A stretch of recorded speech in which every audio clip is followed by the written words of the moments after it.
ধুলোবালি ছড়ানো সবুজ সংসারে কিছু জীবন ঝাড়ুর মতো কাজ করে সারা জীবন। ঝাড়া মোছা করে চকচকে করে তোলে সবুজ সংসারটির কণায় কণায়। অথচ সবুজ সংসারে ঝাড়ুর ব্যবহারের পর সেই ঝাড়ু অবহেলায় দূরে ছুঁড়ে ফেলে দেয়, যেন কখনো কোনো প্রয়োজনে আসেইনি।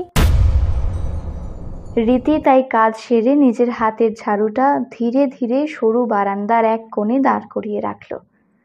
আজ বাবুর বাড়িতে বিরাট অনুষ্ঠান। সন্ধ্যার পর সেখানে দাঁড়ানোও মুশকিল। বিশিষ্ট ব্যবসায়ী অমলের সোমের পার্টিতে কোনো চাকরানির থাকা নিষেধ। তিনি নাকি মনে করেন যথার্থ ড্রেস আর মার্জিত শিক্ষার অভাব বড্ড প্রখর নিম্ন শ্রেণীর মানুষগুলোর মধ্যে।